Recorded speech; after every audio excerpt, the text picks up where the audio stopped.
Welcome back to the show, everyone. Today we're diving into the world of computer vision, specifically the challenge of reconstructing urban scenes from limited camera viewpoints. Our guest, lead research name, is a leading researcher in this field and has a fascinating paper to share with us.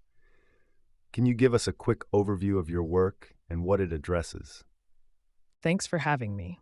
Our research focuses on what we call extrapolated view synthesis, EVS, in urban scene reconstruction.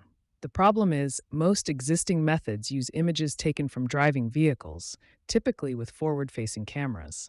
This means they excel at generating views similar to the training data, but struggle to accurately reconstruct scenes from other angles, like looking down or to the sides. This is a major limitation for applications like autonomous driving or virtual reality, where you need a comprehensive understanding of the environment.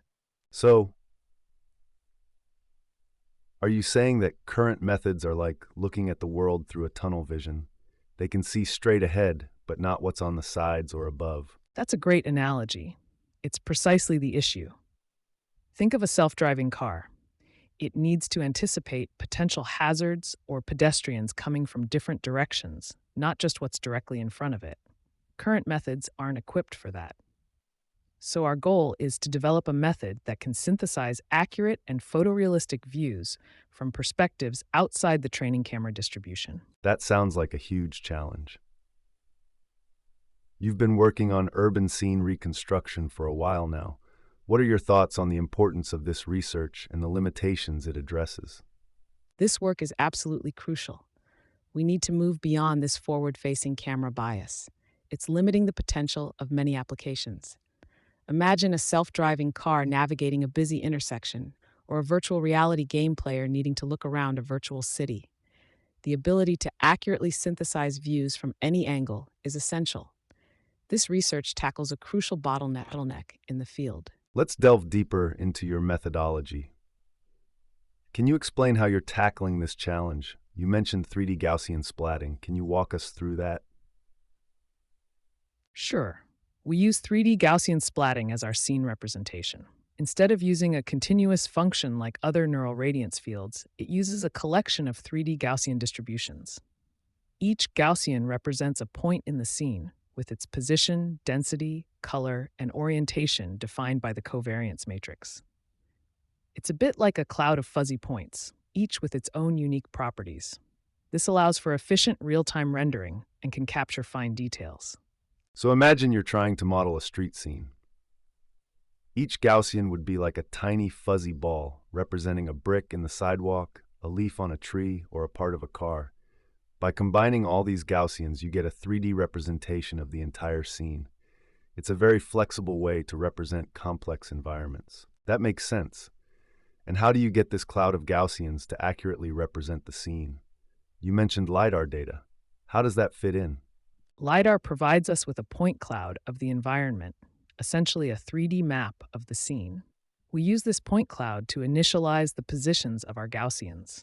It gives us a starting point for our scene reconstruction. This is crucial because LiDAR data gives us a strong initial understanding of the scene's geometry, which helps our model converge more efficiently during training.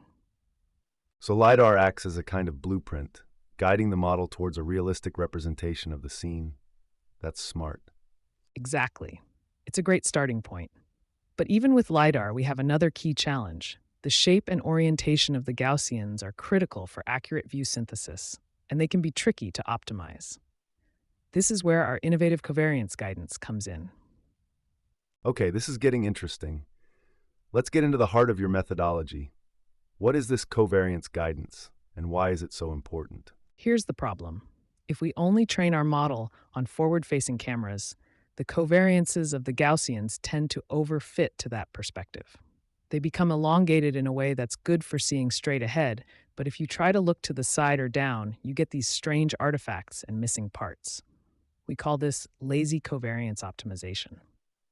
The model takes the easiest path, minimizing the loss for the forward-facing views but not optimizing for other angles.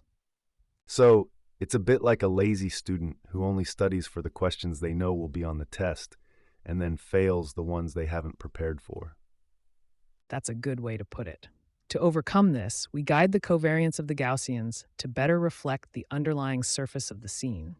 We do this by incorporating surface normal information. We train a separate model to predict surface normals from the training images, and then use that information to shape and orient the covariances. So you're basically teaching the Gaussians how the surface should look, not just how to represent a single viewpoint. That's clever. Precisely. We have two key components for this: the covariance axis loss and the covariance scale loss. The axis loss makes sure that one of the covariance axes aligns with the predicted surface normal, while the scale loss flattens the Gaussian along that axis, preventing those artifacts we mentioned earlier. This ensures a more accurate and consistent representation of the scene. And how does the diffusion model come into play? That's a new element that's been making waves in computer vision recently. Yes, diffusion models are really powerful tools for image generation. We use a large-scale diffusion model, which has been trained on a massive dataset, and fine-tune it with our training images to incorporate scene-specific knowledge. Then, we leverage denoising score matching to guide the rendering process. This essentially teaches our model what a visually plausible scene should look like, even from unseen angles. So, the diffusion model is like a visual expert, teaching your model what's considered normal in a city scene. That's a great way to add visual realism. Exactly. It acts as a teacher, helping our model generate visually plausible images even when it's synthesizing views it hasn't seen before. That's fascinating. From your perspective, how significant is this use of diffusion models for urban scene reconstruction? It's very exciting. Diffusion models have been a game changer in image generation, and their application to scene reconstruction is groundbreaking. It's a unique way to tackle the challenge of visual realism in EVS. This research shows the potential of combining these powerful tools for generating incredibly realistic and comprehensive 3D representations of urban environments. Let's get to the heart of the results.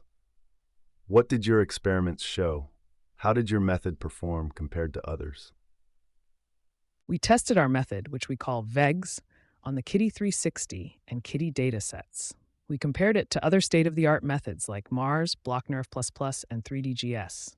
Our method consistently outperformed the baselines in terms of FED, KID, PSNM, and LPIPs, indicating that it generated more visually realistic and accurate renderings, especially for those extrapolated views. Those are some strong metrics. Can you provide any visual examples to illustrate the difference between VEGS and the other methods? Absolutely. We have some visual comparisons here.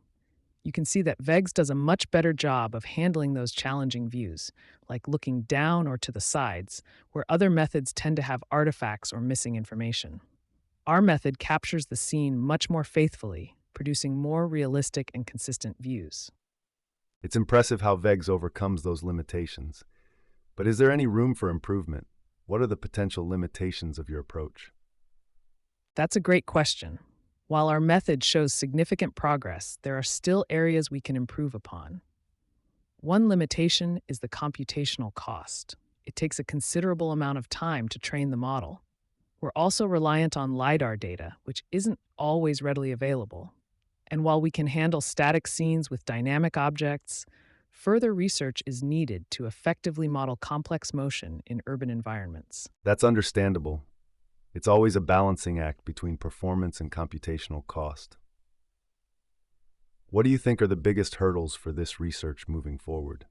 The computational cost is a major concern. Making this technology applicable for real-time applications like autonomous driving requires significant improvements in efficiency. The reliance on LiDAR is also a factor. Developing approaches that can work with other sensors or even solely with images would be a major breakthrough. And yes, handling dynamic scenes, particularly those with complex motion, is another critical area for future research. Think of a car turning a corner or pedestrians walking across the street. These are challenges that need to be addressed. So, what are your plans for future research? Where do you see this research going next? We're focused on several key areas for future work. We want to refine the diffusion model to make it even more effective in generating visually realistic images. We're also exploring ways to incorporate semantic information, such as object labels, to further enhance the scene understanding and enable more advanced applications. And of course, we're actively working on better ways to handle dynamic objects and scenes. Our goal is to push the boundaries of urban scene reconstruction and create more realistic and comprehensive 3D representations that can benefit numerous applications. That's exciting. Any final thoughts on the broader impact of this research? What are the potential implications for the future of urban scene reconstruction and its applications? This research is a significant step towards creating more accurate and robust 3D representations of urban environments. This has huge implications for autonomous driving, allowing vehicles to navigate complex scenarios with greater confidence. It also opens up exciting possibilities for virtual reality, gaming, and urban planning. This research is paving the way for a more realistic and immersive digital world. This is a remarkable achievement. Thank you for sharing your research with us. It's a testament to the power of innovation in computer vision and a major contribution to the field of urban scene reconstruction. It leaves us with an exciting question. What will the future of virtual and real-world interactions look like when we can seamlessly capture and recreate complex urban environments from any angle? Thank you both for joining us on the show today.